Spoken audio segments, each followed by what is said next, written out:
ಅಣ್ಣಯ್ಯ ಈ ಕಡೆ.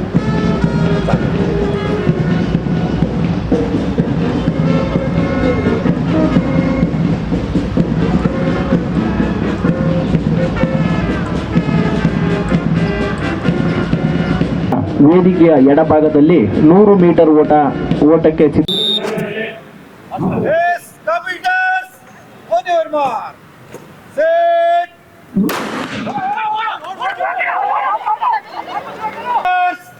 On your mark, set. Bani.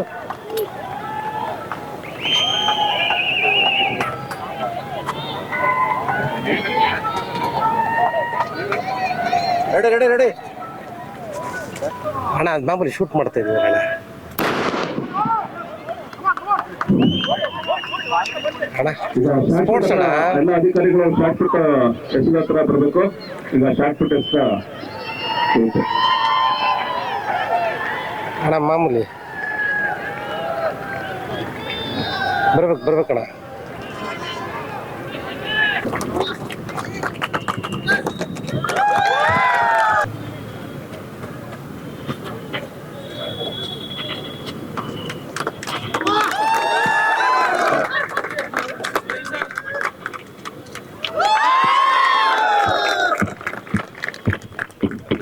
ಇವತ್ತು 2024ನೇ ಜಿಲ್ಲಾ ಪೊಲೀಸ್ ಕ್ರೀಡಾಕೂಟ ಆಚರಣೆ ಆಗ್ತಾ ಇದೆ.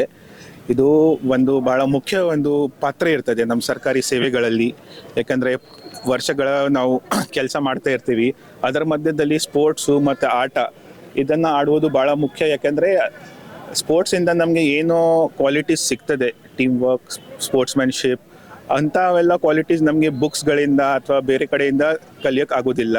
ಸೊ ಸ್ಪೋರ್ಟ್ಸ್ ನಾವು ನಮ್ಮ ಜೀವನದಲ್ಲೇ ಬರೀ ಸ್ಪೋರ್ಟ್ಸ್ ಡೇ ಅಲ್ಲ, ಪ್ರತಿದಿನ ಅಥವಾ ರೆಗ್ಯುಲರ್ ಆಗಿ ನಾವು ಯಾವುದೋ ಒಂದು ಸ್ಪೋರ್ಟ್ಸ್ ಪ್ರಾಕ್ಟೀಸ್ ಮಾಡಬೇಕು. ಇದು ನನಗೆ ಒಂದು ಆಸೆನೂ, ಮತ್ತು ನಾನು ಎಲ್ಲರಿಗೂ ಅದೇ ಸಂದೇಶ ಕೊಡೋಕ್ಕೆ ಇಷ್ಟಪಡ್ತೇನೆ. ಹೌದು, ನಮ್ಮ ಜಿಲ್ಲಾ ಪಂಚಾಯತಿ ಯುವ ಮತ್ತು ಇದು ಇಲಾಖೆಯಿಂದ, ಸ್ಪೋರ್ಟ್ಸ್ ಇಲಾಖೆಯಿಂದ ಅದು ಡಿಸ್ಟ್ರಿಕ್ಟ್ ಲೆವೆಲ್ ಸ್ಪೋರ್ಟ್ಸ್ನು ಆರ್ಗನೈಸ್ ಆಗ್ತಾ ಇರ್ತದೆ. ಅದರ ಜೊತೆಗೆ ಸ್ಕೂಲ್ಸು, ಕಾಲೇಜಸ್ಸು ಆ ಮಟ್ಟದಲ್ಲಿ ಕೂಡ ಈಗ ಮೊನ್ನೆ ಲಾಸ್ಟ್ ವೀಕೆ PU ಕಾಲೇಜಸ್ದು ಕೂಡ ಸ್ಪೋರ್ಟ್ಸ್ ಮೀಟ್ ಕೂಡ ಆಗಿದೆ.